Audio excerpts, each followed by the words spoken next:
Dan tidak sampai di situ, beliau juga masih aktif mengikuti organisasi masyarakat hingga sekarang, yakni menjabat sebagai Ketua Wilayah Matan NU Maluku tahun 2020 hingga 2025 mendatang. Benar-benar hebat sekali ya narasumber kita kali ini. Nah, beliau pun memiliki hobi nih yang sangat bermanfaat, yaitu menulis di berbagai media lokal maupun nasional. Oke, tanpa menunggu lama lagi, karena sepertinya beliau juga sudah hadir nih sejak tadi, maka langsung saja kita sambut bersama Bapak Muhammad Kasai Ramadhani Pelupesi. Oke. Assalamualaikum Bapak. Ya. Assalamualaikum warahmatullahi wabarakatuh semuanya. Waalaikumsalam warahmatullahi wabarakatuh. Ya, terima Bagaimana kasih. kabarnya nih Pak? Alhamdulillah baik-baik. Ya. Oke, ini sebelumnya enaknya biasa dipanggil apa ya Pak? Karena saya dengar dari panitia katanya panggilnya nanti Bang Dani aja gitu katanya biar akrab. Iya tadi saya sempat kaget juga tuh dipanggil Bapak. Oh iya, mohon maaf ya. Karena kan sudah menjadi dosen gitu Pak untuk menghargai tadinya. Iya. Jadi ini lebih baik saya panggil sesuai dengan anjuran panitia saja ya Pak. Ya tidak apa-apa. Oke baik. Tidak apa-apa. Berarti saya panggilnya Bang Dani saja. Bisa. Oke siap. Bang Dani ini dari sekarang posisinya sedang di Ambon ya Bang? Iya lagi di Ambon ini. Oh berarti selisih 2 jam ya dari Jogja gitu? 2 jam di sini lebih malam. Berarti sekarang 9:30 lah ya? Ya betul 9:30. Masya Allah sekali sudah menyempatkan gitu waktunya untuk menghadiri acara ini, mengisi acara ini gitu. Karena kan Bang Dani kan seorang dosen gitu dari tadi pagi pastinya sudah mengajar gitu kan sampai sore. Apalagi nih hari Senin ya kan kayak stigma orang-orang tentang hari Senin tuh bener-bener yang hari berat, hari yang melelahkan gitu-gitu. Iya. Betul itu. Oke, nah karena kita sudah cukup berkenal sedikit nih dengan narasumber kita teman-teman, sebelum masuk kepada inti acara, kita akan ada sesi foto bersama terlebih dahulu nih. Dan berhubung sudah banyak yang join Zoom nih, saya persilahkan untuk seluruh peserta yang sedang tidak berhalangan untuk mengaktifkan kameranya masing-masing. Karena mumpung kita semua masih full tim nih ya, jadi sesi foto bersamanya kita ajukan di awal acara gitu. Silakan untuk teman-teman semuanya yang sedang tidak berhalangan bisa mengaktifkan kameranya. Ini ada Kak Wahyu Aditya, Kak Kiki, Kak Khalik, kemudian Kak Abdul Razak Zaki, Kak Mutia, Kak Cairani, Kak Rifat, Kak El, Kak Barani sudah on cam nih.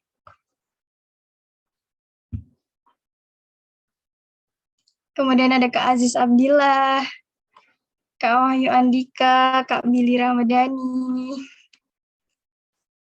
Saya persilakan untuk teman-teman semuanya yang sedang tidak berhalangan untuk bisa mengaktifkan kameranya masing-masing.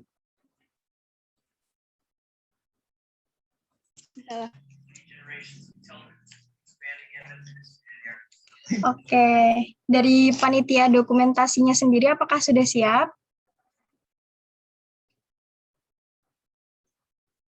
Oke, sudah siap ya.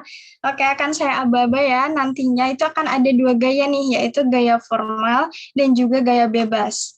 Yang pertama, kita gaya formal dulu ya. Silahkan seluruh peserta untuk menunjukkan senyum terbaiknya masing-masing. Saya beri aba-aba.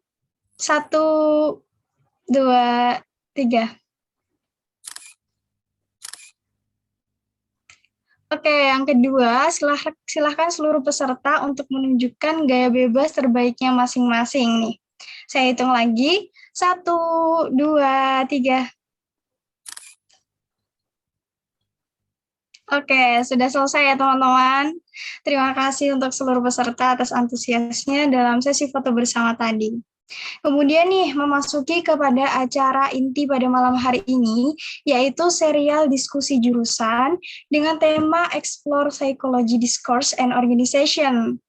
Oh ya, di sini nanti saya mau disclaimer terlebih dahulu ya sedikit, karena namanya ini kan seriusan gitu kan, tapi aslinya kita di sini tuh acaranya semi formal saja gitu, karena kan seriusan tuh cuman singkatan dari serial diskusi jurusan tadi gitu. Tapi aslinya kita di sini nanti akan bersifat semi formal saja karena lebih ke arah diskusi, berbincang mengenai hal-hal yang berkaitan dengan psikologi gitu. Nah, namun nih sebelum kita berdiskusi akan ada materi yang disampaikan terlebih dahulu nih dari Bang Dani nih. Nah, kepada Bang Dani, waktu dan layar saya persilahkan. Oke, sebelumnya Assalamualaikum warahmatullahi wabarakatuh. Waalaikumsalam warahmatullahi wabarakatuh. Warahmatullahi wabarakatuh. Terima kasih moderator. Kemudian ada para alumni di sini saya lihat. Mungkin ya. Terus kemudian ada yang saya kenal di sini ada Sauki. Jadi Sauki tadi baru masuk. Ini dulu sempat ketemu ya sama Sauki ini. Terus kemudian ada Farhan itu juga sempat. Kemudian ada Abdillah. Abdillah ini kayaknya baru atau udah lama? Yang Aziz Abdillah. Ya, mungkin udah lupa nama-nama. Jadi terima kasih semuanya telah hadir. Saya sangat bersyukur sekali diundang kemarin. Jadi ketika dihubungi sama Farhan, Ketua Komisariat, itu saya sangat bersyukur dan alhamdulillah gitu bisa bergabung lagi dengan adik-adik semua di sini gitu di Komisariat Muawiyah. Saya juga alumni Muawiyah gitu. Terus saya mengingat sekitar tahun 2016 itu sudah mulai jarang aktif lagi ya di Komisariat Muawiyah itu. Terus masuk 2017, 18, 19, 20, 21. Nah, ini baru bergabung lagi nih, diundang lagi oleh Farhan ini kan. Jadi muka wajah-wajah baru ini baru saya perhatikan juga, baru lihat gitu. Tapi ada ikatan emosional yang dalam gitu dengan Komisariat Muawiyah ini, sehingga saya sangat bahagia sekali, bersyukur gitu masih diberi kesempatan untuk bisa memberikan sedikit ilmu untuk adik-adik semuanya di sini gitu. Nah, saya dikirimi Tor oleh Farhan gitu ya. Tor mengenai saya sempat baca juga bagus sekali Tornya itu ya. Jadi intinya adalah bagaimana keterkaitan psikologi dengan kita berorganisasi gitu ya. Ber-HMI intinya seperti itu. Terus kemudian bagaimana kita mengeksplor lebih jauh psikologi itu ya. Nah, saya minta minta izin untuk share screen ya materinya ya. Tidak apa-apa ya. Ya. Silakan, Bang. Oke, siap. Nah, ini.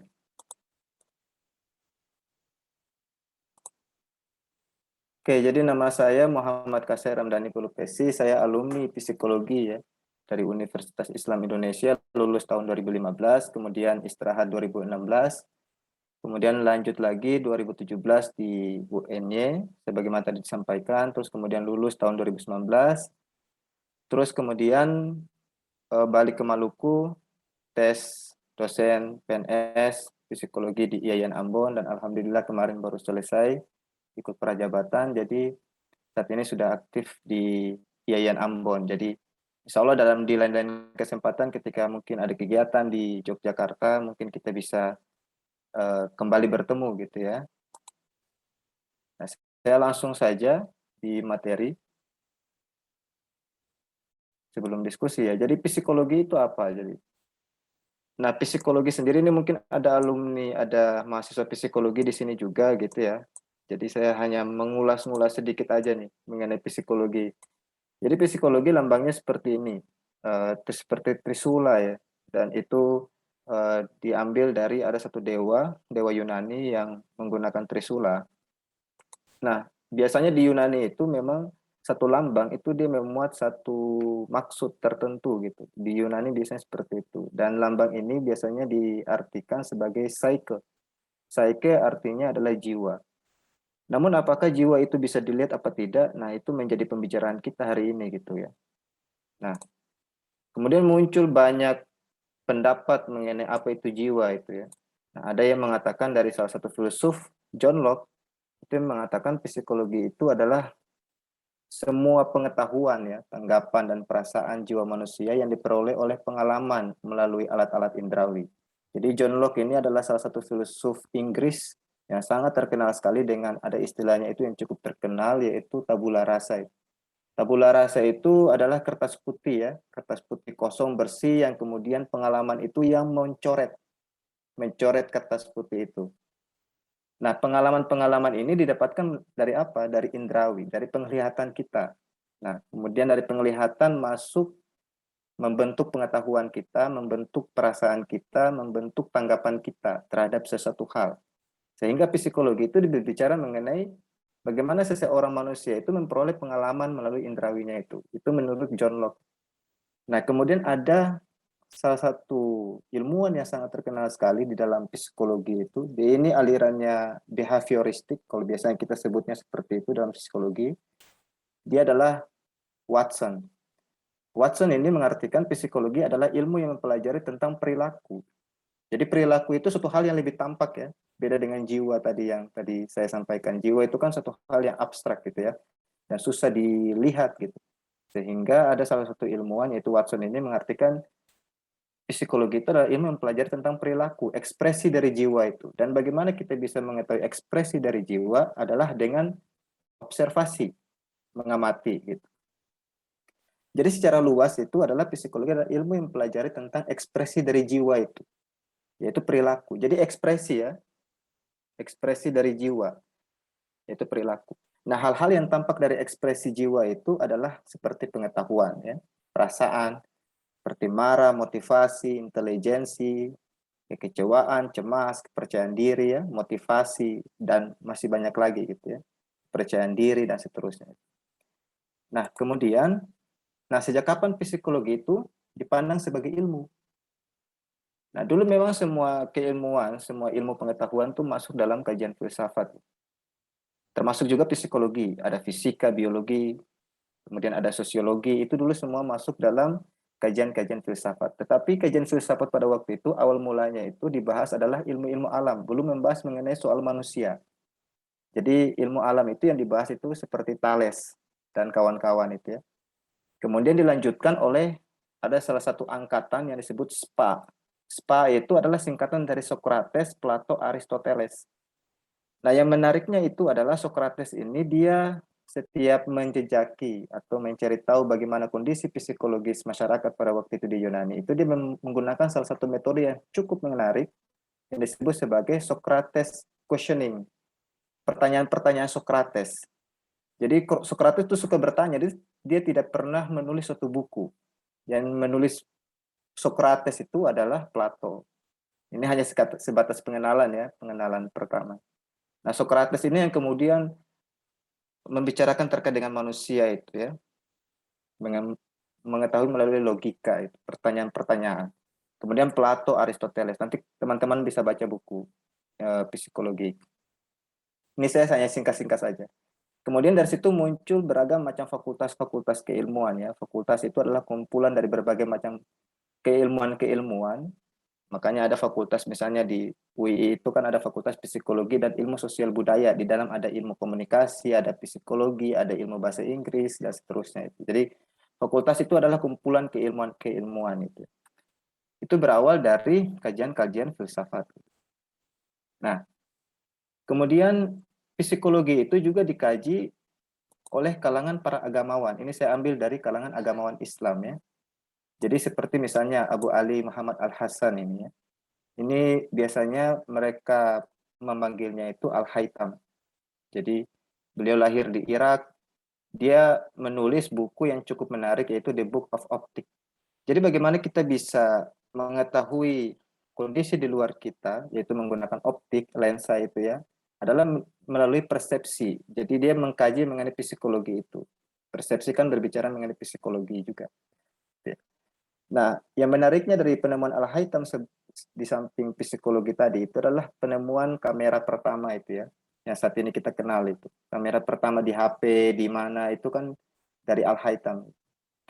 Kemudian ada salah satu ulama yang sangat besar sekali, yaitu Imam Al-Ghazali. Beliau ini dikenal sebagai teolog terkemuka ya, dan beliau juga banyak membicarakan mengenai kondisi psikologis. Jadi menurut Al-Ghazali itu, psikologi manusia itu termasuk identitas yang tetap. Maksudnya apa? Identitas yang tetap ini dia tidak pernah berubah.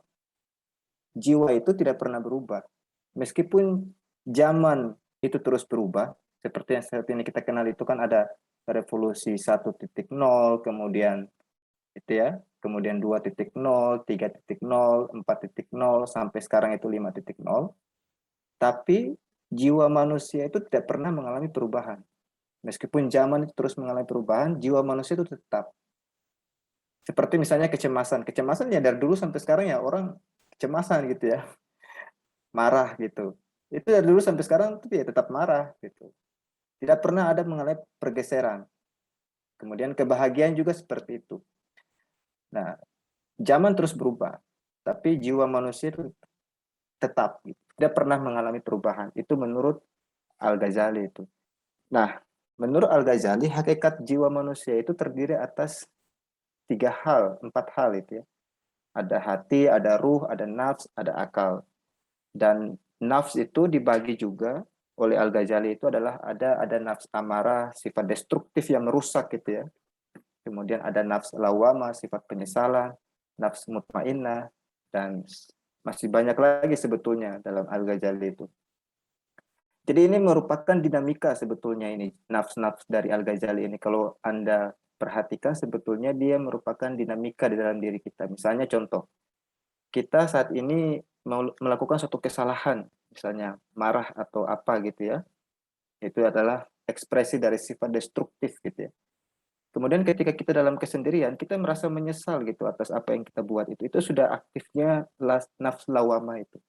Dan ketika kita sudah merasa menyesal, kita kemudian merasa ingin memohon ampun kepada Tuhan gitu ya. Itu sudah masuk nafsu mutmainnah.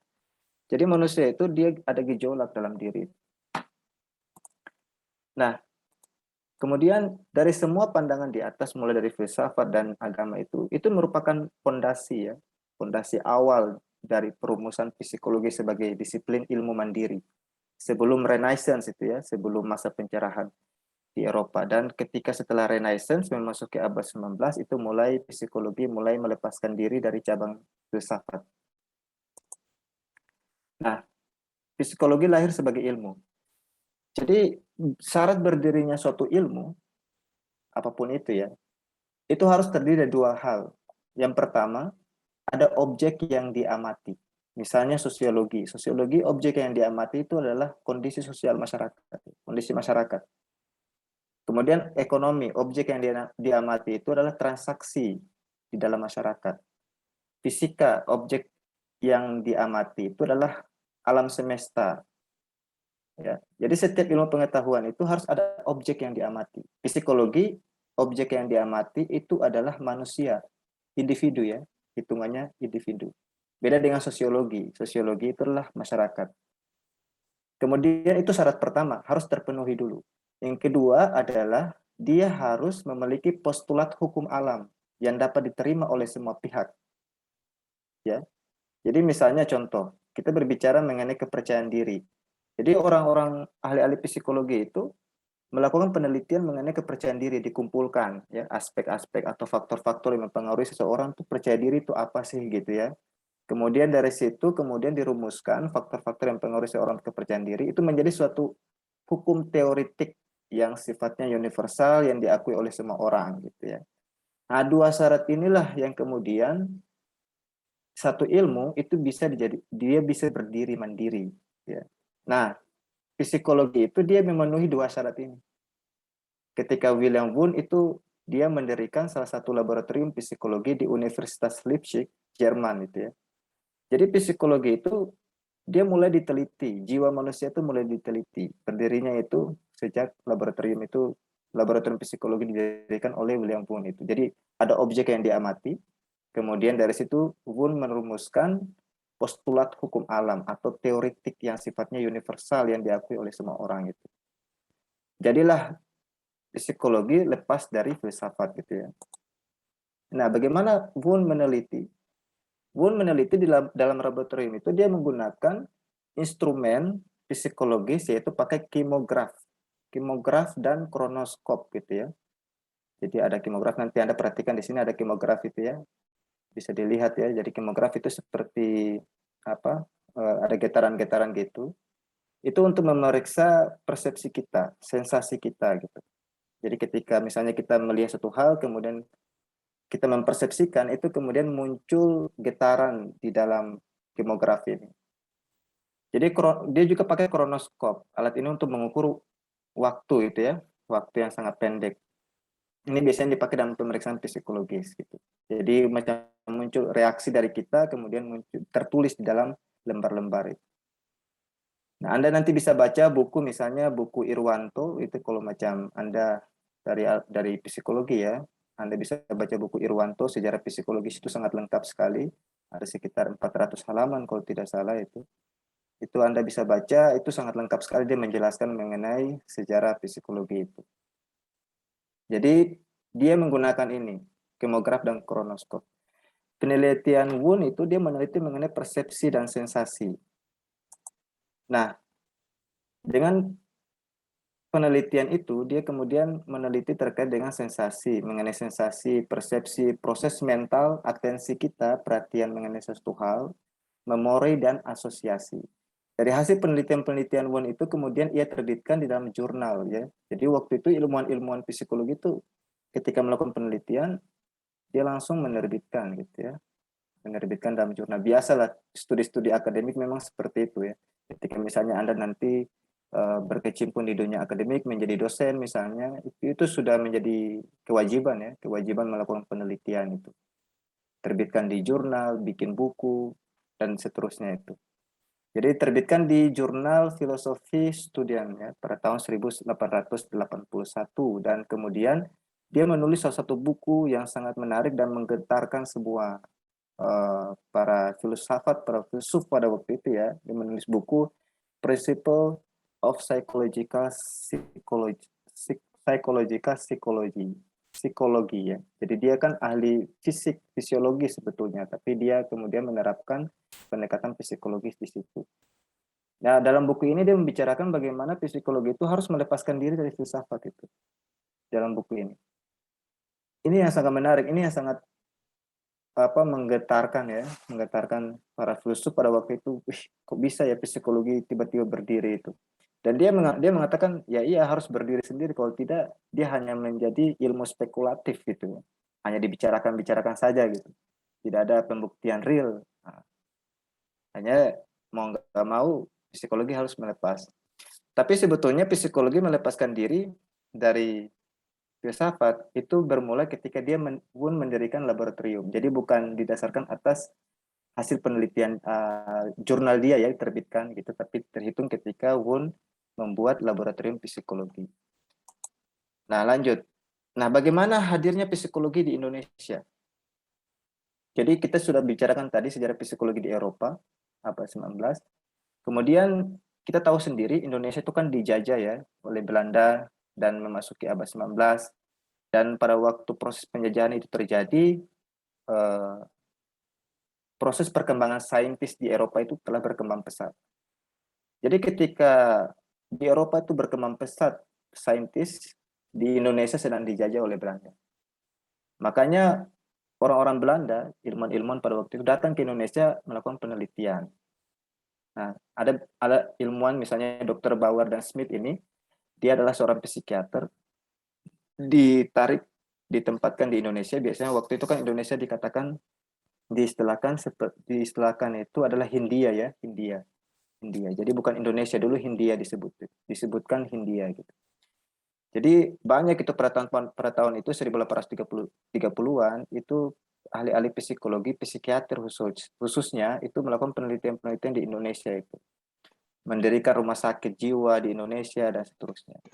Nah, itu oleh dua orang psikiater yang tugaskan ke Indonesia yang sangat terkenal yaitu Dr. Bauer dan Smith pada tahun 1868. Jadi kita beruntung gitu. Di dalam penjajahan itu kita disusupi ilmu yaitu psikologi itu. Saya tidak tahu ya ilmu-ilmu yang lain, tetapi dari proses penjajahan itu kita juga dimasuki oleh ilmu-ilmu psikologi itu. Nah, kemudian di rumah sakit jiwa itu banyak mereka apa ya, menangani pasien-pasien itu ya, Dokter Bauer itu.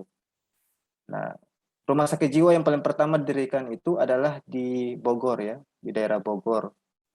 Kemudian dibuka lagi di daerah Sabang, Surakarta, Palembang, Padang, Medan, Banjarmasin, Makassar, dan Manado. Itu tahun 1923 itu mulai banyak sekali rumah sakit jiwa didirikan di situ. Dan waktu itu banyak dilakukan intervensi-intervensi psikologis untuk menangani masalah-masalah psikologis orang India. Jadi ada studi yang sangat menarik pada waktu itu di zaman-zaman proses penjajahan itu oleh salah satu ilmuwan psikologi yaitu Colebrook. Selama 13 tahun dia melakukan penelitian di Jawa, itu dia mengatakan orang Jawa itu sebetulnya memiliki penyakit mental, penyakit psikologis. Nah, ini menurut saya kita harus lihat secara proporsional gitu. Dia mengatakan orang Jawa itu suka bertahayul dan mempercayai animisme. Animisme ini menurut dia itu merupakan suatu gejala tidak gejala abnormal gitu ya. Gejala abnormal. Ini gangguan psikologis menurut dia gitu. Jadi misalnya orang Indonesia percaya dengan hantu, misalnya percaya dengan jin, itu menurut Colebrook itu adalah orang-orang seperti ini itu orang-orang yang memiliki penyakit kejiwaan. Nah, padahal sebetulnya memang budaya Indonesia memang seperti itu. Kita tidak bisa melepaskan dari hal-hal yang tahayul dan animisme itu. Sulit, sangat sulit kita melepaskan hal itu.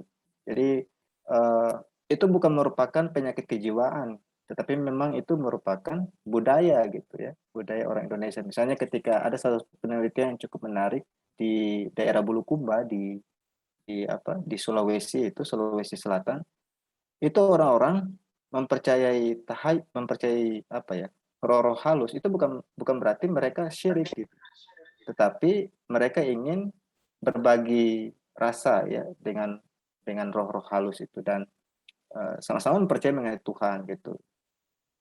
Jadi ini merupakan budaya, ekspresi kebudayaan. Jadi bukan suatu hal yang abnormal gitu. Nah, menurut para ahli-ahli Eropa itu mengatakan orang Indonesia itu ya waktu itu punya penyakit psikologis ya tahayul itu sehingga harus diberikan intervensi psikologis. Jadi ada di samping penjajahan juga ada pemilahan yang cukup kuat ya, yang cukup keras gitu, pemilahan antara orang Indonesia dengan orang luar luar itu ya, dari Eropa. Nah, kemudian perkembangan psikologi itu di Indonesia mulai tampak pada tahun 1920-an. Sejak Van Loon itu mengajar psikiater dan neurologi di Stovia. Stovia itu adalah cikal bakal berdirinya Universitas Indonesia. Di dalam situ berdiri ada satu fakultas, yaitu Fakultas Kedokteran. Nah, setelah Indonesia merdeka tahun 1945, para lulusan Dr. Stovia itu mulai menginisiasi berdirinya sekolah kedokteran itu ya, sekolah kedokteran. Nah, kemudian di Universitas Indonesia itu juga ada salah satu profesor, yaitu Profesor Slamet Imam Santoso. Itu dia adalah dosen psikiater. Dia mulai mengusulkan mendirikan Departemen Psikologi pertama di Indonesia tahun 1953. Nah, ini awal mula mahasiswa Indonesia mulai belajar ilmu psikologi ini setelah kemerdekaan. Jadi, Bapak Psikologi Indonesia itu adalah Profesor Slamet namanya. Jadi Profesor Slamet ini merupakan Bapak Psikologi Indonesia. Nah, tahun 1961 kemudian berdiri Departemen Psikologi di Unpad. Tahun 1964 berdiri di UGM. Jadi ada lulusan Unpad dikirim ke Eropa, lulusan UGM itu dikirim ke Amerika. Jadi ada diskursus yang mau dimainkan pada waktu itu. Nah, di UII sendiri, Universitas Indonesia Islam Indonesia itu psikologi itu mulai didirikan tahun 1995, 1996 gitu ya. Nah, metode-metode dalam penelitian psikologi sangat banyak. Jadi kuantitatif ini juga sangat banyak dalamnya ya, pendekatan-pendekatannya. Terus kemudian ada kualitatif. Kuantitatif ini adalah metode penelitian yang sifatnya positivistik, hitungan angka-angka gitu ya. Jadi hitungan angka-angka. Terus kemudian kalau kualitatif ini adalah interpretatif fenomenologi, ada studi kasus, ada dan seterusnya itu. Jadi ini adalah metode penelitiannya gitu. Nanti teman-teman bisa pelajari. Saya singkat saja agar kita bisa diskusi lebih jauh. Nah, ruang lingkup kajian psikologi itu cukup banyak juga gitu ya. Ada psikologi pendidikan, ada psikologi sosial, psikologi industri dan organisasi. Kemudian ada psikologi konseling, ada psikologi ulayat. Psikologi ulayat itu adalah psikologi yang mempelajari terkait dengan kondisi lokal suatu daerah ya. Misalnya psikologi Ambon misalnya, atau psikologi Palembang misalnya ya. Itu kan kondisi psikologis di masing-masing daerah itu kan berbeda-beda ya, ulayat gitu ya. Ada psikologi positif yang terakhir ini yang paling terbaru, itu adalah psikologi positif. Nah, bagaimana keterkaitan psikologi dengan kita ber-HMI? Nah, ini yang paling penting di sini nih. Ini yang sudah masuk ke dalam TOR. Nah, bagaimana kita keterkaitan psikologi dengan ber-HMI? Jadi objek psikologi itu adalah kader, ya. Objek psikologi itulah kader. Kader itu berbeda dengan anggota. Kalau anggota itu dia hanya sekedar hadir, tapi jiwanya tidak hadir di situ. Itu anggota. Tapi kalau kader itu dia betul-betul hadir dan menjiwai prosesnya. Nah, objek kajian psikologi itulah kadernya itu. Bagaimana seseorang itu hadir di dalam organisasi, kemudian dia menjiwai nilai organisasi. Sehingga objek kajian psikologi itu adalah bagaimana dia memfasilitasi kader itu bisa mencapai nilai identitas kader itu yang tertuang di dalam NDP. Ini mungkin ada Sauki di sini ya. Sauki lebih paham mengenai itu. Saya sudah apa tidak terlalu mendalami mengenai hal ini. Nanti Sauki bisa bantu. Jadi sebetulnya seperti itu ya. Objek kajian psikologi itu kader, kemudian bagaimana kader itu bisa mencapai nilai identitasnya sehingga tercapai tujuan HMI gitu ya. Bagaimana yang teman-teman pahami sendiri itu. Kalau saya sempat ingat pasal 4 kalau tidak salah itu tujuan HMI. Kalau saya lupa mungkin dibuka lagi konstitusinya gitu. Jadi objek psikologi kader itu bagaimana seorang psikologi, sarjana psikologi yang saat ini berkecimpung di dalam organisasi HMI, itu dia mencoba memahami ya, memahami, dan memahami ini beda dengan mengetahui ya. Kalau mengetahui itu ya hanya sebatas tahu gitu, tapi kalau memahami lebih dalam lagi gitu. Bagaimana dia memahami orientasi masa depan kader itu. Jadi kita bukan hanya mendorong ya, mendorong kader itu untuk bisa mencapai masa depan seperti apa, tapi dia juga harus memahami gitu, memahami orientasi masa depannya. Nah, proses bagaimana memahami orientasi masa depan itu ada alat ukurnya dalam psikologi. Nanti kalau di sini ada sarjana-sarjana psikologi atau mahasiswa-mahasiswa psikologi bisa membaca jurnal-jurnal orientasi masa depan itu ya. Karena ini hal yang paling menarik gitu ya. Nah, berbicara mengenai orientasi masa depan itu, saat ini kan zaman sudah berubah ya, dan para kader ini kan ketika lulus dari kuliah misalnya, lulus dari S1, itu biasanya itu kan mengalami post post sindrom itu ya, post traumatik atau apa istilahnya itu ya, post traumatik, dan itu dia mengalami kebingungan gitu. Nah, ketika dari awal sudah dilacak atau dipahami orientasi masa depan, itu bisa dikasih semacam wejangan gitu ya. Oh, nanti Anda nanti ke sini gitu. Harus dikembalikan lagi orientasinya itu. Nah, itu peran objek psikologinya di situ. Kemudian pelacakan minat dan bakat kader gitu. Harus seperti itu gitu. Harus ada pelacakan minat. Bagaimana minatnya? Apa minatnya? Minatnya kemana? Bakatnya kemana? Nah, minat, misalnya minatnya ke depan apa? Nah, bakat itu kan harus dipoles terus gitu. Misalnya bakat menulis. Ya saat ini menulis mungkin hanya kata dua kata atau apa gitu. Terus kemudian diterbitkan. Harus berani misalnya suka menulis di koran misalnya. Harus berani terbitkan di koran. Ketika sudah terbitkan di koran, itu kita biasanya terpancing untuk terus menulis, ya.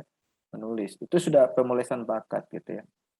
Nah, misalnya di Komisariat Muawiyah membuat buletin mingguan atau apa itu untuk memfasilitasi bakat kader yang suka menulis misalnya, atau apa dan lain sebagainya gitu yang bisa memfasilitasi bakat kader gitu.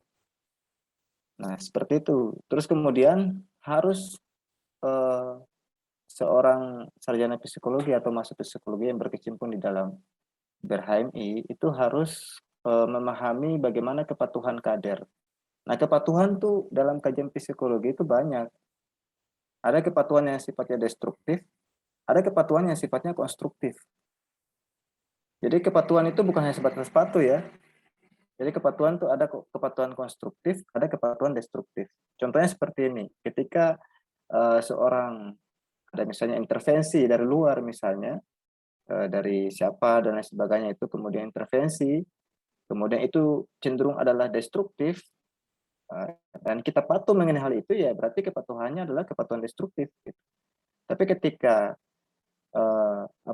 seorang pemimpin misalnya dia punya apa pandangan yang ke depan yang sangat progresif gitu misalnya dan kita sangat memahami hal itu dan kita patuh. Nah, itu kepatuhan konstruktif gitu ya.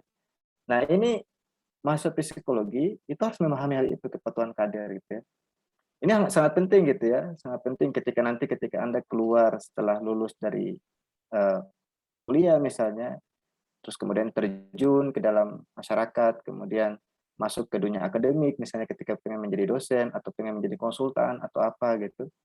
Ya hal seperti ini akan dibahas, kayak orientasi, kepatuhan ini. Terus kemudian ada kenyamanan. Kenyamanan kader itu kan ada alat ukur psikologisnya juga. Kemudian ada rekayasa mentalitas kader. Harus direkayasa mentalitasnya. Harus ada roadmap, ya, roadmap rekayasa mentalitas kader. Nah, bagaimana pemolesannya? Silakan baca buku psikologi. Nah, saya hanya mencoba apa, apa ya, merangsang saja ya pengetahuan-pengetahuan psikologis. Kan ada banyak jurnal-jurnal psikologi yang bisa dibaca. Rekayasa mentalitas kader. Kemudian harus dibicarakan juga ketangguhan mental gitu. Mental itu kan ada kalanya melempem, ada kalanya kuat, ada kalanya seperti apa gitu ya mentalitas itu. Ya harus diuji ketangguhan mentalitasnya. Misalnya contoh dulu ada istilahnya itu ketika ketangguhan mental itu kita biasanya disuruh misalnya ya kalau dulu tapi saat ini dipraktekkan cukup berbeda. Nanti Anda mempraktekannya cukup berbeda di inovasi, harus ada inovasi di dalamnya itu. Misalnya contoh pergi berdiri di depan bundaran UGM tanpa pakai sepatu tapi pakai kos kaki, terus kemudian bibirnya diberi lipstick. Nah, itu kan bicara ketangguhan mental itu ya. Bisa bisa nggak tangguh gitu mentalnya gitu ya. Terus kemudian berorasi, itu kan rekayasa mental gitu. Nah, nah ini kan sebetulnya sangat efektif. Saat ini mungkin Anda tidak merasa ya. Ketika Anda mempraktekkan hal seperti ini, saat ini mungkin tidak terasa, tapi ketika Anda selesai dari kuliah, itu sangat terasa sekali. Saya yang mengalami sendiri gitu proses ini. Jadi ketika selesai kuliah, nah, apa yang pun yang kita dapatkan di masa lalu itu sangat membentuk pengetahuan kita tadi. Kemudian efikasi diri kader itu juga harus dipahami. Efikasi diri ini adalah keyakinan diri. Keyakinan diri itu berbeda dengan kepercayaan diri. Kalau kepercayaan diri ini adalah orang yang tampil di depan ya, yang lebih keluar ya, output. Kalau efikasi diri ini lebih ke dalam, ke internal, keyakinan diri. Keyakinan diri itu diukur tergantung dari seberapa kuat dia mengatasi masalah. Jadi masalah itu kan punya tingkatan-tingkatan. Kehidupan tuh punya masalah, dinamika. Semakin Anda naik tingkat untuk menghadapi masalah tertentu, itu kuat nggak efikasi dirinya. Nah, seorang mahasiswa psikologi yang hadir di HMI, HMI itu harus betul-betul memahami hal itu. Efikasi diri, pembentukan efikasi diri kader. Kemudian motivasi kader, ini sudah hal yang familiar dan motivasi diri ini. Dan masih banyak lagi. Jadi intinya psikologi itu sangat berperan di dalam organisasi itu. Ada kaitannya di situ. Jadi di samping kita kuliah, ya, di samping kita kuliah, kita juga harus sukses di dalam berorganisasi. Berhasil di kuliah, berhasil juga di organisasi. Bagaimana kita menerapkan apa yang kita dapatkan di bangku perkuliahan, kita terapkan di dunia organisasi. Itu akan lebih membentuk pengetahuan kita. Ya. Nah, jadi terakhir itu adalah saya ingin mengatakan seperti ini. Jadi manusia itu makhluk yang unik ya, kader. Kader itu kan manusia, makhluk yang unik. Jadi manusia itu dapat menjadi objek yang dipahami, sekaligus menjadi subjek yang memahami. Contoh misalnya, kita saat ini, misalnya saya ya, Anda memahami saya, berarti saya adalah objek yang sedang dipahami. Kemudian Anda sebagai subjek itu yang memahami. Gitu. Ini adalah hubungan yang check and balance, hubungan ketergantungan satu sama lain. Nah, ketika seorang kader itu bisa seperti itu, bisa menjadi objek yang dipahami sekaligus menjadi subjek yang memahami, itu sudah langsung jadi seorang single fighter itu ke depan itu. Jadi mungkin seperti itu ulasan singkat mengenai kajian psikologi. Nah, untuk selanjutnya mungkin kita bisa lanjut lewat diskusi lepas dengan teman-teman semuanya di sini, adik-adik. Mungkin seperti itu, saya kembalikan kepada moderator. Baik, terima kasih Bang Dani atas materi yang sudah disampaikan. Nah, tadi itu materinya sangat sangat membuat saya, meskipun saya mahasiswa psikologi juga nih Bang, tapi baru semester 3, dan di sini tuh beberapa tadi yang sudah dijelaskan tuh saya juga ada beberapa yang baru tahu gitu, kayak misalkan apa ya tadi banyak tadi sempat nyatet juga gitu. Dan dengan adanya materi tadi, maka insya Allah wawasan kita tentunya untuk yang bukan mahasiswa psikologi juga nih di sini bisa menjadi lebih terbuka ya mengenai apa saja hal-hal yang berkaitan dengan psikologi, baik itu dalam lingkup fokus studinya ataupun organisasi pendukung seperti misalkan HIMSI seperti itu kan Bang. Nah, itu kan relate juga dengan psikologi gitu. Nah, kemudian kita langsung saja berdiskusi dengan memasuki ke acara selanjutnya yaitu sesi tanya jawab. Silakan untuk para peserta yang ingin bertanya bisa menggunakan fitur raise hand atau bisa juga menyampaikan pertanyaannya melalui chat Zoom. Oke nih Bang, karena mungkin belum ada yang menanyakan nih. Jadi sebenarnya saya mau, karena di sini kan judulnya kan kita ingin berkenalan dengan program studi psikologi gitu ya Bang. Jadi mungkin pertanyaannya agak basic gitu, yang meskipun saya sebenarnya sudah menanyakan ini ke dosen saya waktu semester 1 lalu, tapi di sini saya ingin menanyakan lagi nih, karena di sini kan pasti tidak semuanya dari jurusan psikologi gitu, jadi biar kita bisa mengenal bersama tentang psikologi gitu. Nah mungkin nih banyak ditanyain nih ya Bang, karena kayak kita tuh ketika memasuki kuliah di psikologi, pasti teman-teman semuanya tuh manggilnya kayak, waduh nih ibu psikolog, waduh nih bawa psikolog, kayak gitu kan. Nah sebenarnya tuh, apakah lulusan S1 ini bisa langsung praktek sih Bang gitu? Oh, seperti itu ya. Jadi itu pertanyaan misalnya saya dulu waktu S1 psikologi itu biasanya di semester 1 semester 2 ketika ditanya sama orang-orang di luar ya, "Wah, Iya betul Bang. Anda masuk psikologi, tolong ramal saya." Nah, itu kan. Nah, betul Itu kan sekali. itu kan banyak itu. Itu sering seperti itu memang masuk psikologi, "Tolong ramal saya dong," gitu ya.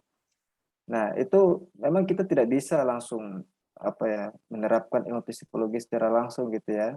Kita harus selesai studi, kemudian kita harus misalnya ketika ingin membuka praktek, kita harus lanjut studi S2, kita harus masuk ke Ya betul. profesi. Nah, profesi psikologi, kita harus ambil profesi. Jadi ada dua psikologi di dalam di S2 itu adalah ada saintis, psikologi sains yang fokus adalah sainsnya untuk merumuskan alat ukur psikologis. Terus yang kedua itu adalah profesi psikologi, itu lebih ke arah praktek. Jadi kita membuka konsultan gitu ya. Jadi orang psikologi sains itu membuat alat ukur dikasih ke profesi, psikologi profesi itu, kemudian dia menerapkan alat ukur itu. Jadi seperti itu sebetulnya. Jadi saat ini kita belum bisa, tapi kita teman-teman misalnya masuk psikologi, ingin mencoba menerapkan psikologi, belajar-belajar, itu menurut saya hal yang tidak masalah misalnya ketika Anda ingin menerapkan, tapi bukan menerapkan intervensi psikologis ya, misalnya pakai intervensi psikologis, konseling misalnya, itu kan agak sulit itu. Tapi ketika Anda Iya. misalnya ingin melacak bagaimana sih minat kader misalnya, terus Anda buka jurnal psikologi, Anda pelajari faktor-faktor yang mempengaruhi seorang, minatnya seperti apa, bakatnya seperti apa, Anda pakai alat ukurnya, terus Anda kasih survei ke adik-adik misalnya, itu lebih efektif gitu, sambil belajar gitu ya, sambil belajar itu. Jadi lebih bagus seperti itu kalau apalagi kan khususnya di bidang P3A, P3K ya, P3A ya, PPPA itu ya. Iya, iya. Saya tuh mau bilang P3K itu ya, PPA. Jadi PPA itu kan penelitian ya, penelitian identitas kalau menurut saya sih, identitas kader mungkin. Nah, jati diri kader diteliti itu kan penerapan psikologis sebetulnya itu. Mungkin seperti itu. Iya Bang, waktu saya sebelum masuk ke psikologi dulu tuh sempat tanya juga tuh ke mahasiswa psikologi kan Bang, Kak kelas saya waktu itu kayak, Kak ini tuh kalau misalkan mau masuk ke psikologi tuh nanti kalau misal lulus S1 bisa jadi psikolog ya? Waktu itu kayaknya kakak tingkat saya juga masih kayak bingung gitu ya mungkin kak kelas saya karena beliau masih maba juga waktu itu kalau nggak salah. Terus jawabnya, bisa nanti kalau kamu pinter bisa, akhirnya gitu. Ternyata waktu saya masuk ke psikologi, tanya ke dosen ternyata nggak bisa.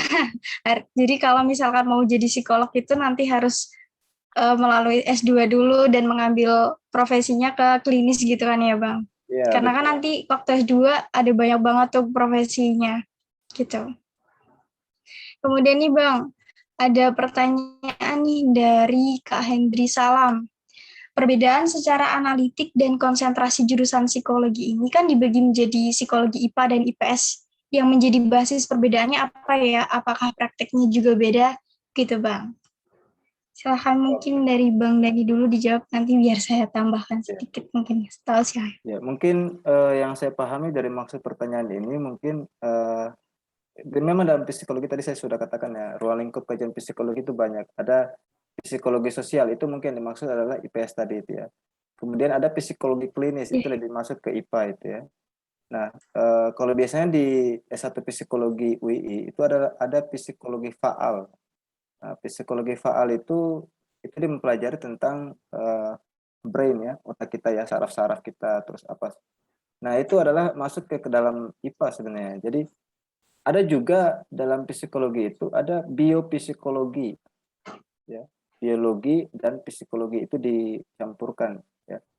Nah, itu psikologi yang cenderungnya itu adalah IPA gitu. Nah, kalau dalam ilmu sosial, psikologi sosial itu banyak. Ada psikologi keluarga, ada psikologi lintas budaya, ada psikologi banyak, ada psikologi budaya, ada psikologi ulayat itu ya. Jadi banyak gitu ya. Nah perbedaan tadi pertanyaannya eh, perbedaannya apa gitu ya. Dan prakteknya juga beda. Pasti beda prakteknya. Prakteknya beda gitu ya. Penelitian plus pengambilan pengambilan data juga pasti berbeda. Kemudian perbedaannya itu objek fokus kajiannya berbeda perbedaannya. Misalnya psikologi klinis itu biasanya dulu saya sempat dapat pelajaran dulu dari profesor di UNY waktu itu dia katakan bahwa kalau psikologi klinis itu dia lebih mempelajari hal-hal yang negatif dari kondisi kejiwaan manusia. Misalnya kecemasan, kemarahan, terus apalagi kekecewaan, lebih ke arah negatif. Itu perbedaannya. Itu psikologi klinis dia biasanya seperti itu. Yang tadi dimaksud adalah psikologi IPA itu. Kemudian kalau psikologi sosial itu lebih mungkin combine dua-duanya gitu ya, penggabungan gitu. Dia juga membahas mengenai masa depan, orientasi masa depan. Dia juga bicara mengenai kecemasan masyarakat misalnya dan seterusnya itu. Jadi combine gabungan gitu ya.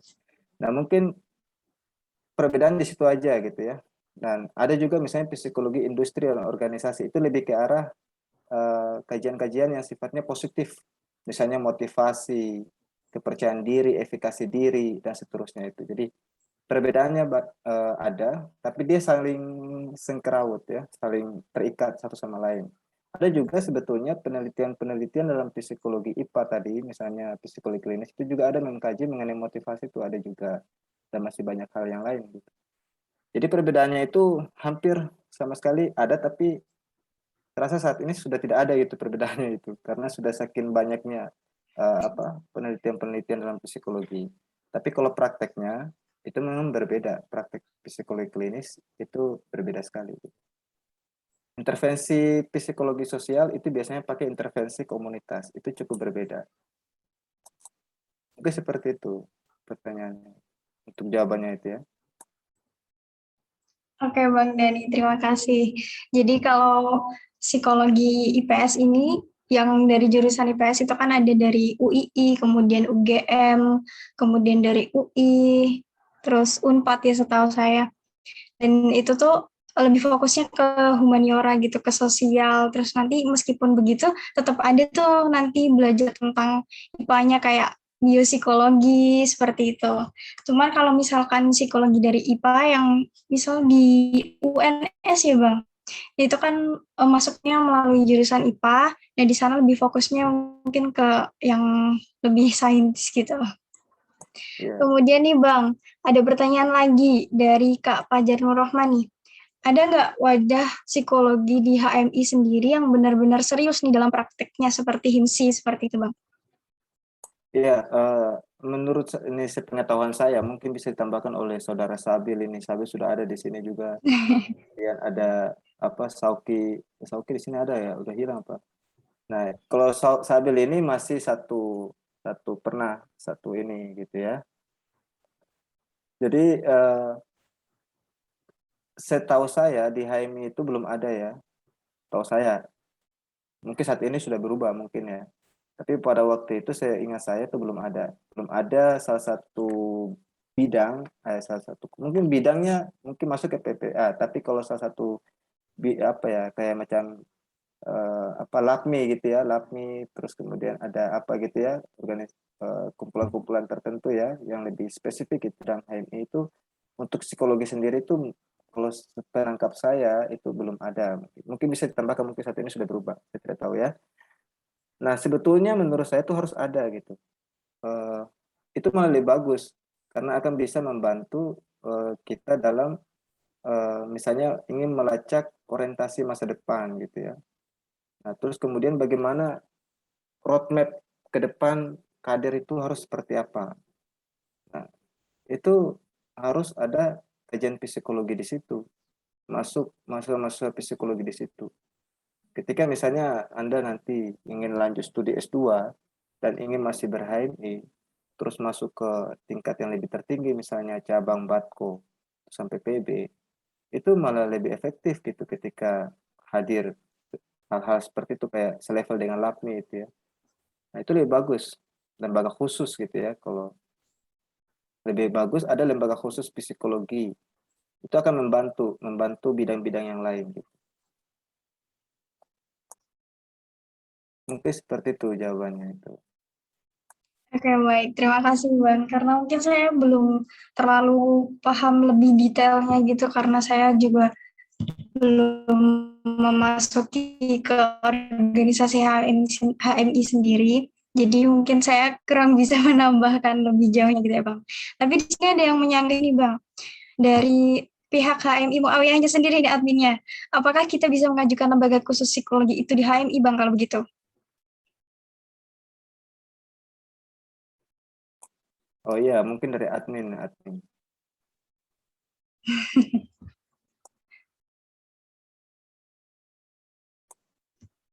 Ya, mungkin saya tambahkan sedikit ya. Nah, biasanya itu dalam mendirikan lembaga khusus, mungkin ya, dalam aturannya itu biasanya lewat kongres gitu ya, lewat kongres HMI misalnya kayak begitu. Terus kemudian eh, para kader dari setiap cabang berkumpul, kemudian ingin membuat satu lembaga khusus psikologi di dalam HMI, itu bagus sekali gitu ya, karena itu memfasilitasi masa-masa psikologi itu untuk masuk ke situ, kemudian apa mempraktekkan ilmunya gitu ya. Suatu ilmu itu biasanya ilmu itu kalau dipraktekkan itu dia lebih bertahan di dalam otak kita dibandingkan kita hanya membaca ya, membaca. Nah, kalau dalam misalnya ketika Anda terjun ke masyarakat setelah lulus mungkin lebih akan tertanam. Misalnya ketika Anda melakukan penelitian itu lebih tertanam itu ya.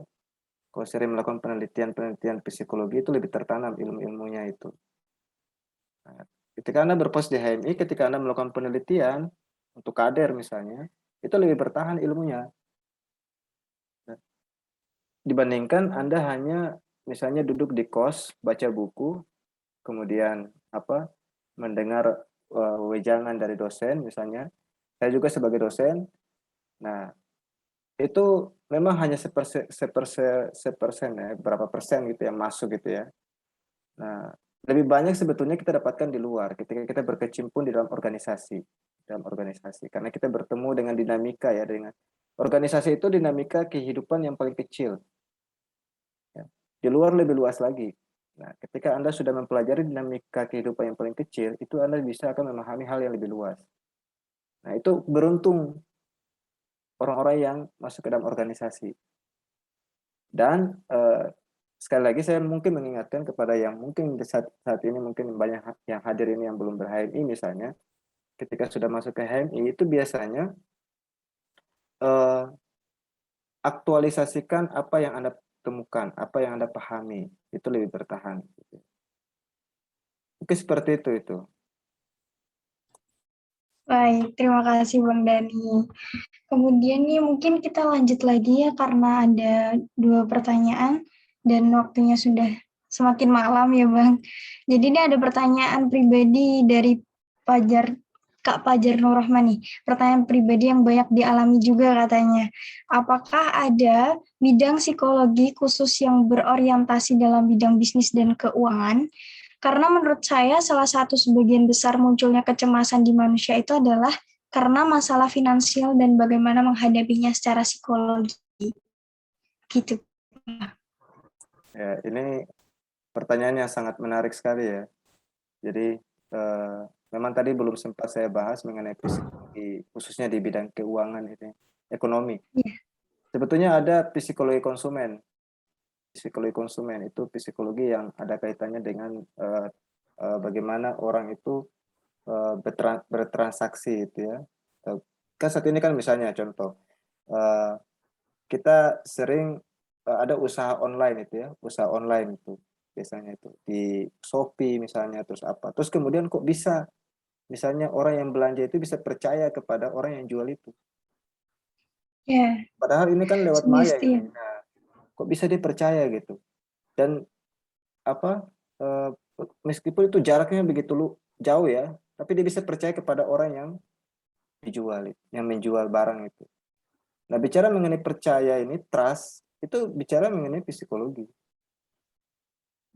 Nah, nah, itu tuh, ini psikologi ekonomi ini yang dibahasakan oleh siapa tadi? Eh, Fajar Nur Rahman itu. Nah, itu dan masih banyak lagi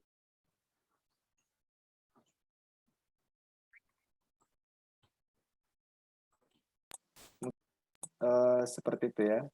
Banyak sekali kajian-kajian psikologi ekonomi, konsumen khususnya itu ya. Oke Bang, itu juga termasuk ke dalam pembahasan di psikologi yang fokusnya ke PIO ya Bang, psikologi industri dan organisasi seperti itu. Iya, ada Karena kaitan. ya benar, karena saya kan semester ini mendapatkan matkul itu ya Bang, dan baru belajar tuh tentang itu juga gitu. Gimana caranya menanamkan mindset ke konsumen gitu biar mereka tuh bisa percaya sama kita dan bisa menumbuhkan trust tadi gitu. Jadi bisa aman, merasa aman dalam berbelanja juga gitu. Nah, iya. Nah, itu kajian-kajian psikologis kayak gitu.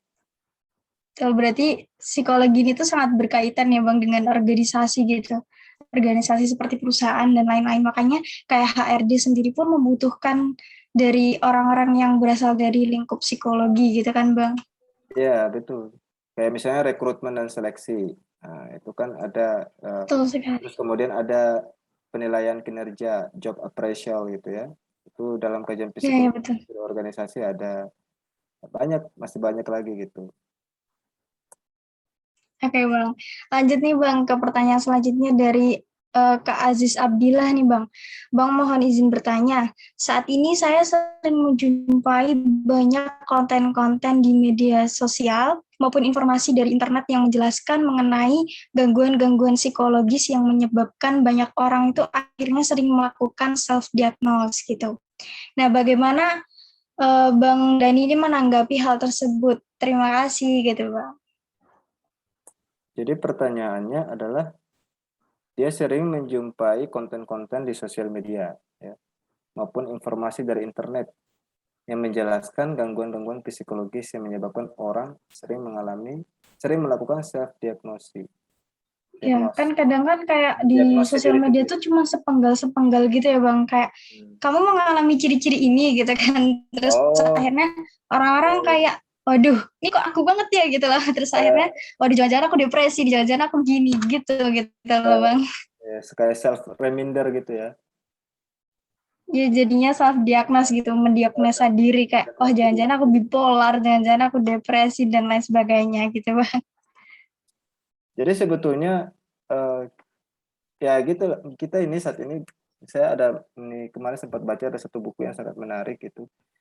Jadi kita saat ini itu mengalami overdosis informasi. Iya, Kita sudah berada di ada era revolusi 5.0 ya, society itu. Dan kita dibanjiri oleh beragam informasi. Nah, saat ini ada salah satu ilmuwan, ada satu filsuf di Eropa, itu dia mengatakan kita harus melakukan diet informasi. Diet informasi itu sangat penting di era saat ini. Apalagi saat ini apalagi ditambah di era pandemi ya. Saat ini ya. Orang sudah mulai ter apa?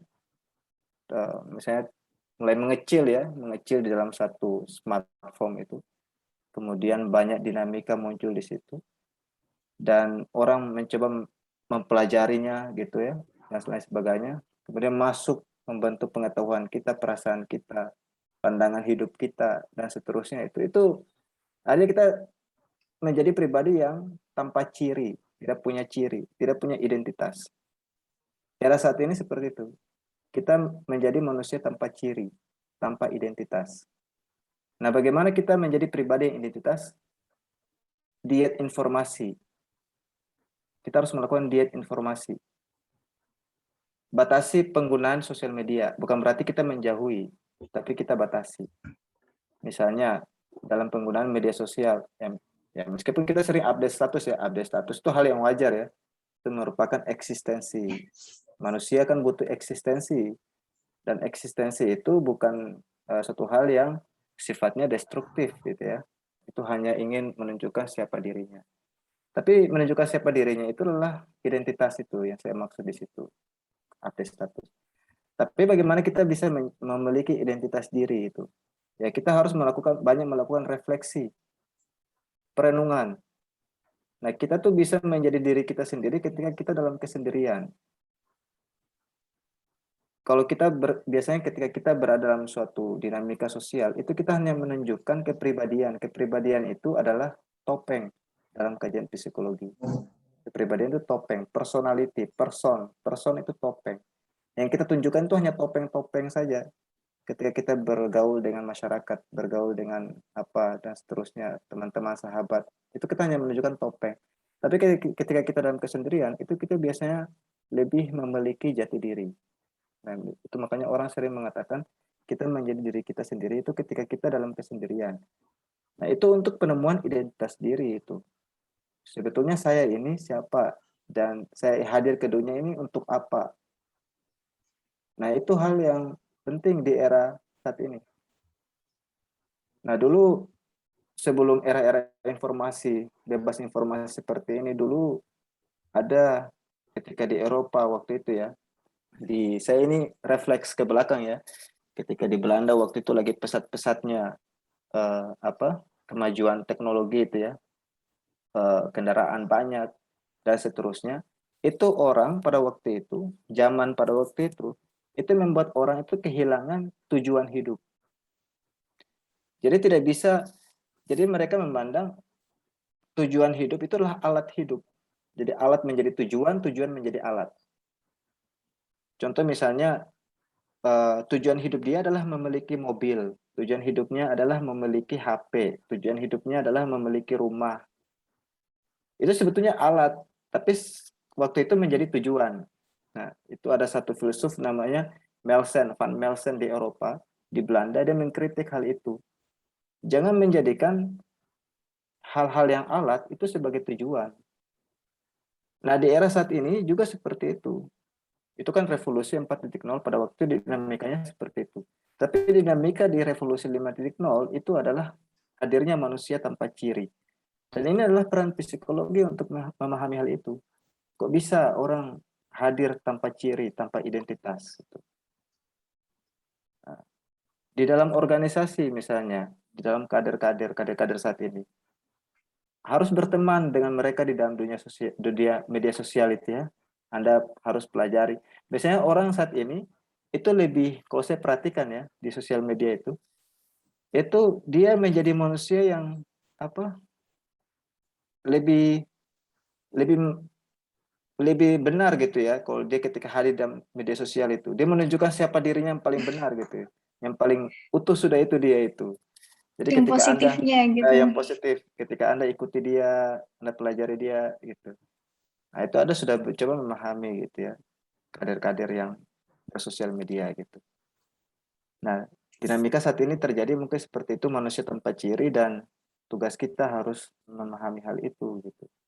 Dan bagaimana kita harus kembali merefleksikan diri kita di era saat ini, di 5.0 ini, banyak merenung, banyak menyendiri, refleksi, melakukan perenungan terus-menerus untuk menemukan siapa diri kita, identitas kita, mau kemana kita, siapa saya, terus kemudian untuk apa saya hadir ke dunia, peran saya apa, fungsi saya apa. Nah, itu harus.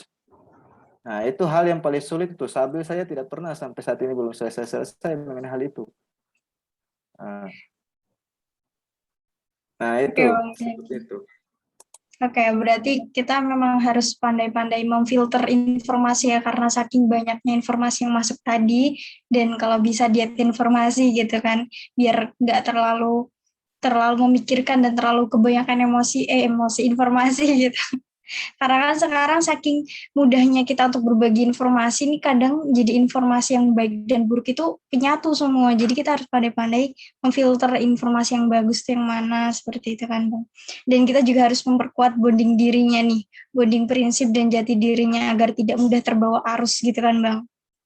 Oke, Ya, kemudian nih Bang, ada pertanyaan lagi nih dari Kak Hendri Salam. Kalau anak introvert ikut HMI, tantangan dan benefitnya gimana ya gitu katanya.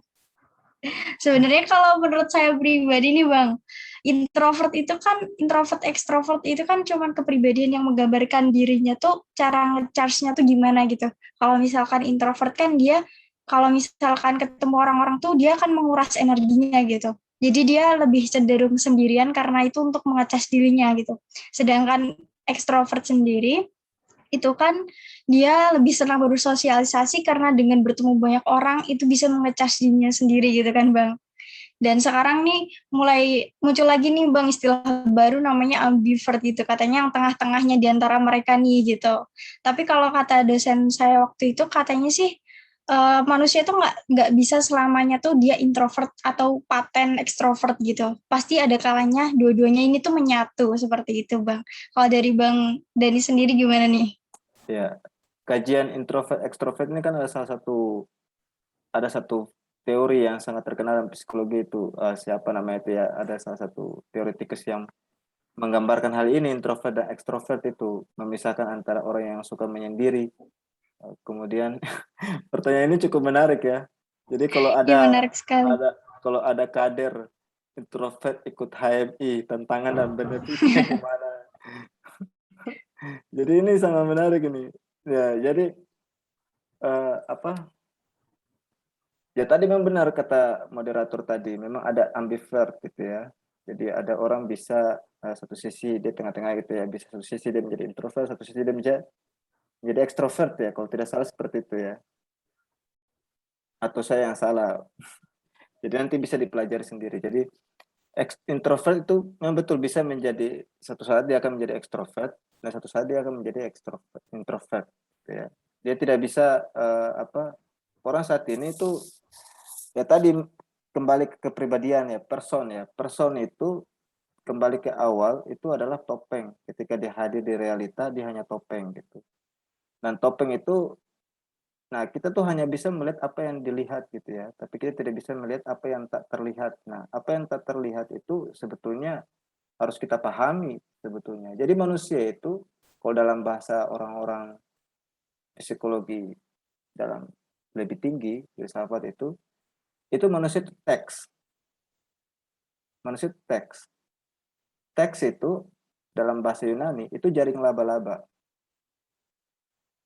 Jadi jaring laba-laba itu maksudnya adalah perilaku kita itu penuh makna. Jadi ketika orang berperilaku saat ini, besoknya itu pasti akan berbeda dengan saat ini. Besoknya lagi pasti akan berbeda. Besoknya lagi pasti akan berbeda. Karena apa? Karena terbentur oleh pengetahuan. Kepribadian terus perkembangan. Makanya ada perkembangan kepribadian. Misalnya ada teori perkembangan kepribadian itu kan ada Freud misalnya, kemudian ada Erikson, ya, dalam psikologi itu ya kalau Anda pelajari itu ada perkembangan kepribadian dan masih banyak lagi. Introvert, ekstrovert juga mengalami perkembangan. Dia pasti berubah-ubah itu manusia. Jadi kader itu harus dipahami juga. Makanya tadi saya bilang manusia itu adalah objek yang dipahami. Kader itu adalah objek yang dipahami. Dan kita sebagai subjek itu kita harus melakukan proses memahami itu. Memahami apa? Memahami objek yang dipahami, yaitu kader. Itu manusia. Nah, memahami apanya? Memahami proses kepribadian dia. Memahami introvert misalnya. Ketika saat ini dia menjadi introvert, nah bagaimana kita memfasilitasi dia gitu. Kayak tadi bahasa moderator, dia hanya mencharger dirinya gitu ya. Ketika dia menjadi introvert itu. Ya proses pendekatannya, proses mencharger itu kan tergantung dari kitanya gitu. Lingkungan. Nah, lingkungan juga sangat mempengaruhi kepribadian manusia. Ada salah satu ilmuwan, Kurt Lewin, itu dia perilaku manusia itu terbentuk atas dua faktor. Ada person, ada lingkungan, environment. Ya. Jadi ada person, ada lingkungan. Orang-orang di sekitar dan lingkungan itu sangat kuat membentuk perilaku manusia. Ketika orang-orang di sekitar dan lingkungan, kondisi budaya organisasi itu lingkungan ya. Kemudian orang-orang di sekitar itu sangat kuat membentuk perilaku individu itu. Entah dia akan menjadi introvert atau ke depan akan menjadi ekstrovert. Nah, ada kalanya ketika kita awal-awal berorganisasi, ketika kita bertemu dengan orang berorganisasi awal-awal di tetapan pertama, itu biasanya kita melihat dia ini introvert sekali misalnya seperti itu. Tapi dalam proses perjalanan itu dia ekstrovert rupanya. Rupanya dia sangat. Nah, itu saya katakan tadi manusia itu harus dipahami gitu. Nah, mungkin seperti itu. Oke, berarti itu salah satu tantangannya bagi introvert nih ya, untuk berinteraksi dengan orang banyak gitu, dan benefitnya nanti mungkin jadi lebih terbiasa lagi tuh bisa ngobrol sama teman-teman, nggak jadi kayak, mungkin kalau introvert kan stigma orang-orang tuh kayak dia cenderung pemalu dan nggak berani ngomong gitu kan ya. Padahal nih banyak juga loh orang-orang introvert yang mereka tuh akhirnya berani buat ngomong, terus bisa bersosialisasi dengan baik juga gitu. Jadi itu mungkin salah satu benefitnya gitu kan. Oke Bang, ini ada pertanyaan terakhir nih karena waktunya juga sudah semakin malam ya, di sana sudah hampir jam 11. Jadi ini ada pertanyaan terakhir nih. Dengan banyaknya fenomena bencana yang terjadi sekarang nih seperti banjir dan longsor, kadangkala masyarakat itu hanya menyalurkan bantuan berupa materi yang tidak dibantu secara psikisnya. Apakah memang bantuan psikologi itu kurang ya? Yang padahal itu sangat dibutuhkan dan penting nih bagi person yang terdampak. Ada yang kehilangan rumah, bahkan ada yang kehilangan orang yang sangat dicintai seperti itu. Dan juga framing media itu selalu membawa kita untuk menyalurkan bantuan secara materi saja nih, bukan secara pendekatan kepada individunya. Kalau menurut Bang Dani sendiri gimana nih? Karena saya tuh beberapa kali sempat ikut sih beberapa kali ke acara seperti penyaluran dana, galang dana dan lain-lain. Dan di sana sebenarnya ada khusus dari PMI-nya biasanya. Itu tuh yang mendirikan tenda yang mana itu khusus untuk mengasuh anak-anak yang terdampak di sana dan mengajak mereka untuk bermain bersama agar mereka tuh tidak trauma dan tidak terlalu stres di sana. Seperti itu sih Bang. Mungkin bisa ditambahkan dari Bang Daniel lebih lengkap. Ya, seingat saya dulu waktu saya kuliah di psikologi UI, itu ada desa binaan untuk di daerah Kaliurang itu ada ini orang yang terkena bencana alam yaitu waktu itu Merapi. Jadi itu dulu waktu Pasus Budi Harto waktu itu. Kemudian mungkin saat ini mungkin dilanjutkan juga itu ada pendekatan psikologis secara terus-menerus di desa binaan itu. Nah, mungkin di HMI UI misalnya, itu ada desa binaan untuk penanganan psikologis, pendekatan psikologis yang mungkin masyarakat itu terkena bencana. Nah, saat ini memang mungkin tadi betul banyak sekali bantuan-bantuan material gitu ya. Nah, dan sebetulnya ini harus ada pendekatan psikologis. Di dalam psikologi ini di HIMSI, di Himpunan Psikologi Indonesia, itu saat ini misalnya ketika orang saat ini di era pandemi ya, itu ada PFA, Psychological First Aid, ya, pertolongan pertama psikologis. Saya sempat jadi relawan di situ selama sudah berapa bulan nih, jadi relawan di situ, relawan PFA itu, dan banyak memang orang ketika daerah pandemi ini bencana alam ya, dan banyak orang menderita tekanan psikologis cemas. Ada satu kasus, ini saya cerita saja ya, ini PFA ya, Psychological First Aid. Itu di Jakarta, ada ibu-ibu misalnya, itu sempat telepon itu kan, waktu saya jadi relawan, telepon, Bapak, saya ingin bicarakan, saya sampai menangis dia. Dia membicarakan terkait dengan kondisi keluarga dia. Jadi kondisi keluarga dia di Jakarta itu kan padat ya, sumpah, terus kemudian kondisi ekonomi juga lagi lesu misalnya, seperti itu. Terus waktu itu suaminya meninggalkan dia, dan posisinya dia sedang hamil. Nah, dia menceritakan hal itu. Nah, bagaimana peran seorang psikolog itu menangani hal itu? Ya, harus menenangkan, harus memahami dia, menenangkan, dan seterusnya. Itu adalah pendekatan psikologis. Kita hanya sampai ke situ pengupayaannya. Tapi ketika udah masuk ke dalam intervensi psikologis, itu kita lebih cenderung, karena saya psikologi sains ya, S2 psikologi sains, jadi tidak bisa masuk ke dalam intervensi psikologis. Yang bisa melakukan intervensi psikologis dalam penanganan-penanganan seperti itu adalah profesi yang mengambil magister profesi psikologi. Yang detailnya di belakang MPSI ditambah psikolog, sekolah profesi. Itu yang bisa melakukan intervensi psikologis. Sekarang ini sudah ada intervensi psikologis lewat media sosial media, sudah ada. Lewat tadi, HIMSI, Himpunan Psikologi Indonesia. Pakai PFA, Psychological First Aid. Nah, itu mungkin untuk masa-masa psikologi di sini, itu mungkin bisa tanya ke dosen. Saya sempat waktu itu ada Pak siapa ya? Pak Sumedi. Pak Sumedi Nugraha. Itu salah satu dosen psikologi di UI. Itu sempat jadi relawan psikologi di penanganan di era pandemi. Jadi peran psikologi itu sangat dibutuhkan ketika dalam era-era pandemi, era-era bencana. Nah, misalnya ketika era bencana gempa bumi dan tanah longsor misalnya, itu ada istilahnya itu trauma healing ya. Trauma healing. Jadi trauma healing itu untuk mencoba membuat bagaimana masyarakat, anak-anak kecil itu tidak mengalami trauma.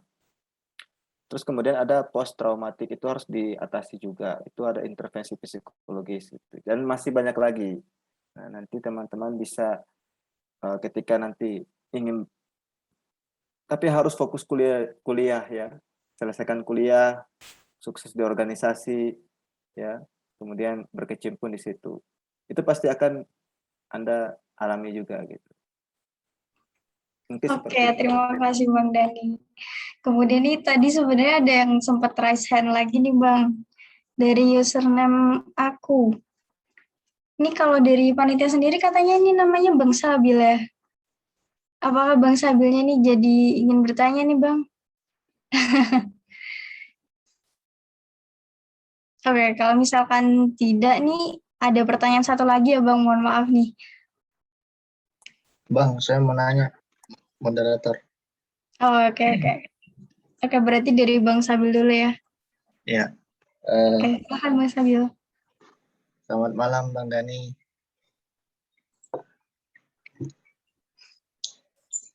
Bang, mana Bang Dani? Lanjut. Gimana? Oke. Bang, aku ada 2 pertanyaan ini, Bang. Ini momen jarang ini ketemu sama Bang Dani, apalagi di forum kayak gini. Dulu aku pernah baca satu buku, Bang. Itu judul bukunya Postmodernisme. Ngomong-ngomong, kok Bang Dani nggak ngerokok, Bang? Udah berhenti, Bil. Nah, ini Bang. Jadi, eh, saya sempat nyari tadi di internet ya, karena bukunya nggak ada di sini. Disebutkan di situ kalau Sigmund Freud itu sebagai pelopor dari postmodernisme, Bang.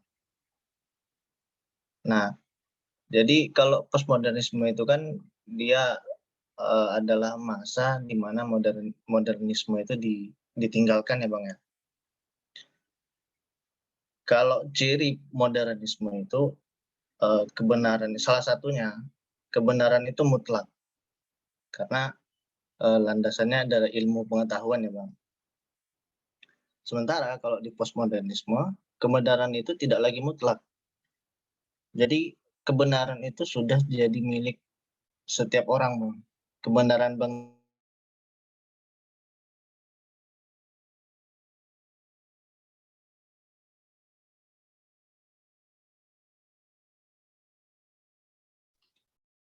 Halo, ini apakah dari Bang Sabil yang masih ada? psikologi agama yang pernah saya baca ya jelas bukunya Jalaluddin Rahmat. Tapi ada satu diskusi yang sampai sekarang saya ingat dan itu dari Bang Dani soal psikologi orang yang berdoa. Jadi kenapa orang berdoa itu dia jauh berbeda dari perilaku sehari-hari. Coba teman-teman sadari itu juga. Kalau kita berdoa itu bagi doa yang sungguh-sungguh ya, itu pasti beda. Tapi setelah berdoa, nah kita balik lagi ke tingkah laku yang biasa. Itu Bang, mungkin itu aja Bang. Makasih Mbak. Ya, itu pertanyaan yang sangat menarik dan cukup menjebak gitu. Jadi Sabil memang biasanya seperti itu. Pertanyaannya memang sering dia menarik sekaligus menjebak. Jadi saya bisa memahami. Jadi tadi pertanyaannya itu adalah postmodernisme aja. Jadi ketika memang Freud itu saya tidak sampai ke tahap postmodernisme itu. Ketika sudah masuk ke situ ya, ketika orang Freud itu dalam pemikirannya itu sangat meyakini bahwa kalau yang saya pahami dalam psikologi, itu dia meyakini bahwa kebenaran itu dalam ilmu ini teori yang dibahas itu ya satu hal yang mutlak. Tapi dia bukan berarti dia menutup kemungkinan munculnya hal-hal yang relatif.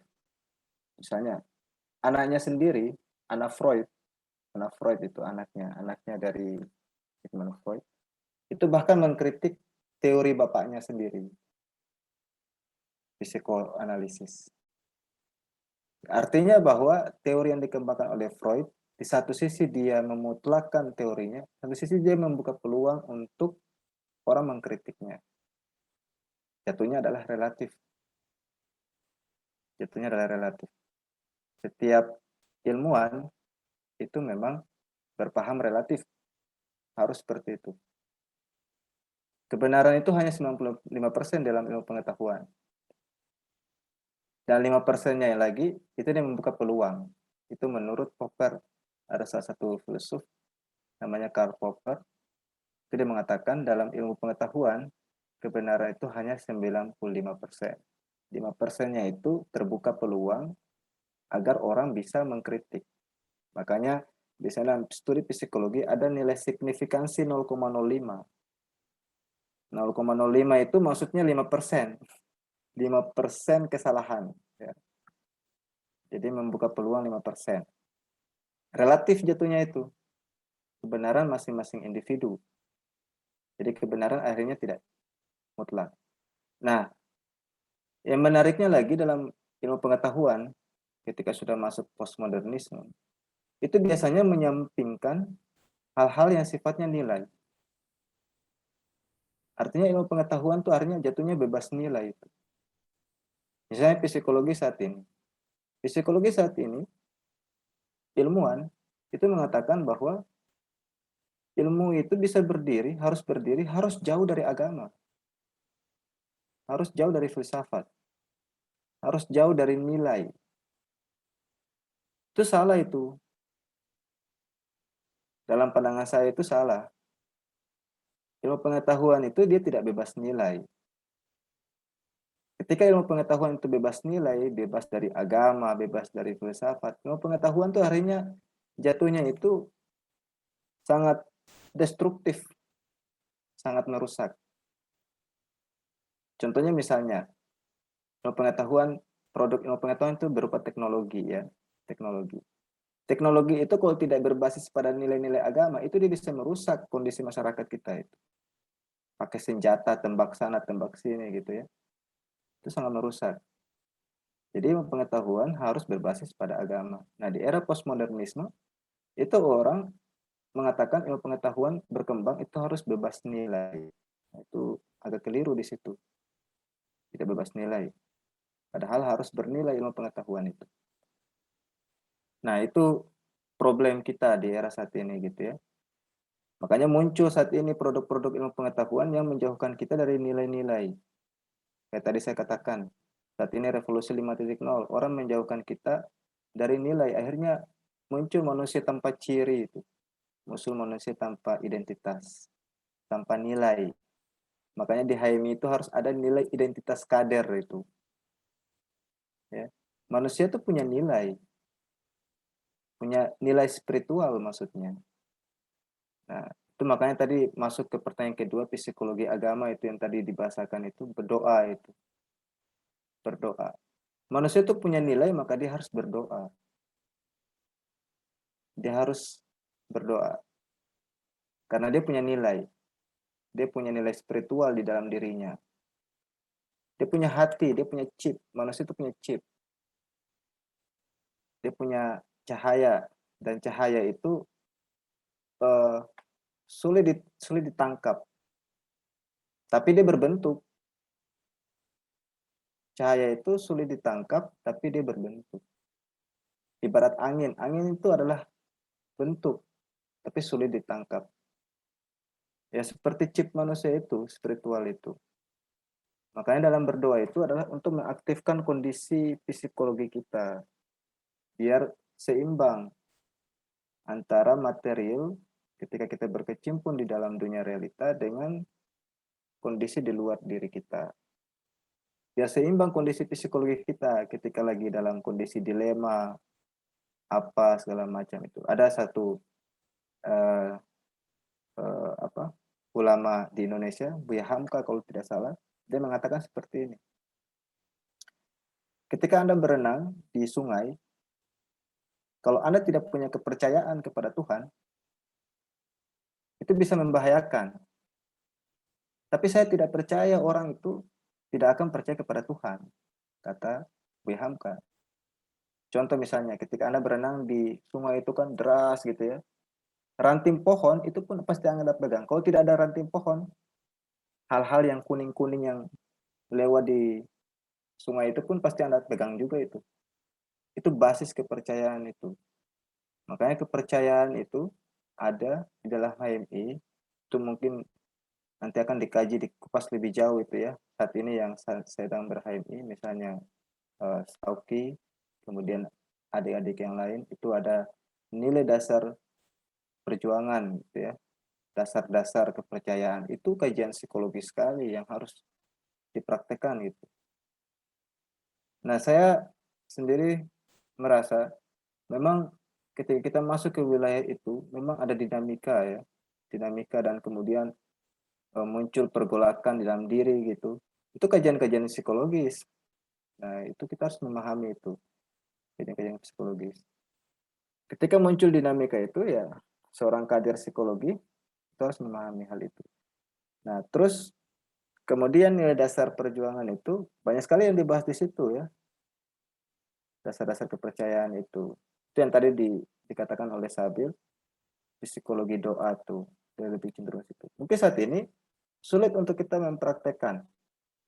Tapi suatu saat ketika Anda lulus, masuk lebih jauh ke dinamika kehidupan yang lebih luas, itu Anda akan berada di posisi ketika Anda menemukan pengetahuan di masa lampau itu aktif kembali.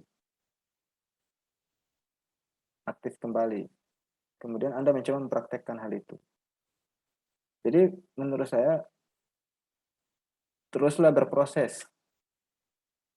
Makanya ada muncul namanya enjoy the process, nikmati proses itu. Nikmati aja. Nikmati prosesnya, tahap demi tahap. Ketika Anda saat ini sedang kuliah, nikmati proses kuliahnya. Ketika berkecimpung di organisasi, nikmati prosesnya. Dinikmati. Nah, itu akan lebih rileks. Ya mungkin seperti itu ya, moderator. Oke, baik. Terima kasih Bang Dani. Karena waktunya sudah sangat malam ya, tempat Bang Dani sudah jam 11 ya. Ini ada satu pertanyaan lagi nih Bang, kira-kira mau sekalian dituntaskan atau bisa tanya pribadi saja nih ke Bang Dani? Boleh langsung tanya ke pribadi juga bisa. Saya saat ini sangat gembira sekali gitu ya, senang diundang oleh adik-adik Komisariat Mawiyah bisa pulang kampung. Jadi sangat senang gitu ya. Bisa kalau Oke. menghubungi juga bisa. Oke, baik. Mending ini ya Bang, biar nanti mungkin bisa menghubungi melalui DM gitu ya Bang. Oke, ini kepada Bisa, Kak bisa. Fajar Nur Rahman, mohon maaf nanti bisa menghubungi ke Bang Daninya langsung melalui Instagramnya gitu ya Bang. Oke, karena waktunya sudah semakin sangat malam nih, tempat Bang Dani sudah jam 11, maka saya akhiri saja sesi tanya jawab pada malam hari ini. Terima kasih kepada seluruh peserta yang sudah sangat antusiasnya untuk bertanya dari tadi. Nah, sebelum itu, izinkan saya menyampaikan sedikit kesimpulan dari materi yang sudah disampaikan oleh narasumber kita, yaitu dari beberapa pengertian psikologi menurut beberapa ahli yang sudah dipaparkan tadi, dapat ditarik inti pokok studi psikologi yaitu ilmu yang mempelajari mengenai manusia seperti perilakunya, perasaannya, dan apapun itu yang berkaitan dengan kondisi psikologis atau kejiwaan manusia. Kemudian psikologi sendiri lahir sebagai ilmu yang mandiri, lahir sejak beberapa abad yang lalu, bahkan sudah pernah juga dikaji oleh para ilmuwan agama gitu. Nah, metode penelitian psikologi sendiri ada dua macam, yaitu ada kuantitatif dan kualitatif. Kemudian untuk ruang lingkup kajiannya sendiri ada beragam jenis seperti psikologi pendidikan, psikologi sosial, psikologi industri dan organisasi, psikologi klinis, dan masih banyak lagi. Begitu, terima kasih banyak kepada Bang Dani atas waktunya yang sudah benar-benar menyempatkan nih untuk mengisi acara pada malam hari ini. Nah, saya mau mengingatkan kembali nih di akhir acara nanti akan ada link presensi sekaligus feedback acara sebagai persyaratan untuk mendapatkan sertifikat seriusan volume kedua. Kemudian sebelum kita tutup acara pada malam hari ini, ada baiknya kita membaca doa penutup terlebih dahulu nih yang akan dipimpin oleh Kak Fajar Nur Rahman. Kepada Kak Fajar Nur Rahman, waktu dan layar dipersilahkan. Oke, baik. Terima kasih atas waktunya. Bismillahirrahmanirrahim. Allahumma sholli ala sayyidina Muhammad wa ala ali sayyidina Muhammad. Hamdan syakirin, hamdan na'imin, hamdan yuafi ni'amahu yukafi mazidah. Ya Rabbana lakal hamdu lakal syukru kamali jalali wajhika lakarim wa ala sultanik. Allahumma inna nas'aluka salamatan fid din wa afiyatan fil jasad wa ziyadatan fil ilmi wa barakatan fil rizqi wa taubatan qabla al-maut wa rahmatan 'inda al-maut wa maghfiratan ba'da al-maut. Allahumma hawwin 'alaina fi sakaratil maut wa najjata minan nari wal 'afwa 'inda al-hisab. Rabbana la tuzigh qulubana ba'da idh hadaytana wa hab lana min ladunka rahmatan innaka antal wahhab. Allahumma sahhil umurana wa umura walidaina wa umura asatidatina وأمور مدرستنا وجامعتنا ومعهدنا وأمور بلدنا إندونيسيا خاصة وعلى جميع البلدان المسلمين عامة. ربنا اجعل هذا بلدا آمنا وارزق أهله من الثمرات من آمن منهم بالله واليوم الآخر. ربنا آتنا في الدنيا حسنة وفي الآخرة حسنة وقنا عذاب النار. وصلى الله على سيدنا محمد وعلى آله وصحبه وبارك وسلم. سبحانك رب العزة عما يصفون وسلام على المرسلين والحمد لله رب العالمين. Al-Fatihah. Baik, terima kasih kepada Kak Fajar Nur Rahman selaku perwakilan dari panitia yang telah memimpin doa penutup pada acara seriusan volume kedua malam ini. Sekali lagi saya ucapkan terima kasih juga kepada narasumber hebat kita yaitu Bang Muhkasai Ramadhani Pelupesi yang telah bersedia meluangkan waktunya untuk mengisi acara seriusan dan atau serial diskusi jurusan volume kedua kali ini. Terima kasih pula kepada seluruh panitia yang telah mempersiapkan acara dari awal hingga akhir. Dan tak lupa, terima kasih banyak saya ucapkan kepada seluruh peserta seriusan yang telah menghadiri acara pada malam hari ini dengan sangat antusias. Sekali lagi, saya ingatkan kepada para peserta untuk mengisi link presensi sekaligus feedback yang akan dibagikan setelah ini sebagai persyaratan untuk mendapatkan sertifikat seriusan volume kedua. Dan nantinya sertifikat tersebut akan dikirimkan melalui email. Oke, karena tadi masih ada pertanyaan, saya tekankan lagi kepada seluruh peserta mungkin yang tadi juga ingin bertanya, tetapi waktunya sudah habis, nanti bisa menghubungi secara pribadi melalui Instagramnya Bang Dani, seperti itu. Kemudian nih sebelum saya berpamitan, mohon kepada Kak Operator untuk menayangkan profil Instagramnya HMI. Baik, sudah terlihat ya teman-teman. Nah, untuk informasi mengenai acara seriusan yang akan datang nih, bisa dicek dan follow melalui Instagramnya @hmiftifpsb_muawiyah, atau bisa juga nih mengunjungi Instagramnya @hmiuii. Oke, akhir kata dari saya Tata Maralita selaku moderator pamit undur diri. Mohon maaf apabila terdapat banyak salah kata dan ucap dalam memimpin acara pada malam hari ini. Sekian dari saya. Wassalamualaikum warahmatullahi wabarakatuh. Waalaikumsalam warahmatullahi wabarakatuh. Waalaikumsalam warahmatullahi wabarakatuh.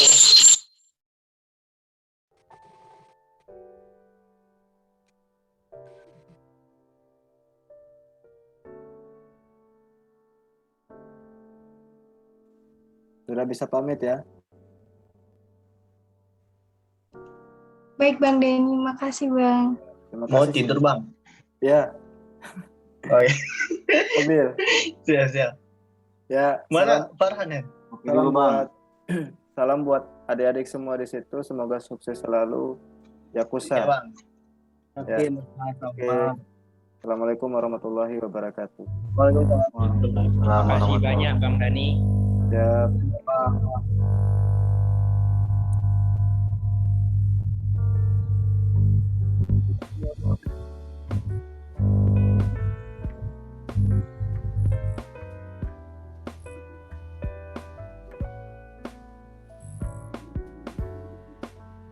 Terima kasih teman-teman yang sudah bergabung. Dan tadi ada abang-abang juga ya. Terima kasih juga sudah bergabung. Untuk ini mungkin teman-teman bisa juga mengisi feedback seriusan volume 2. Masukan-masukan dari teman-teman itu sangat bermanfaat dan sangat berdampak ya untuk kita juga. Kira-kira kalau memang ada masukan ke depan. Ini ada Bang Faisal, terima kasih Bang. Tadi Bang Sabil juga.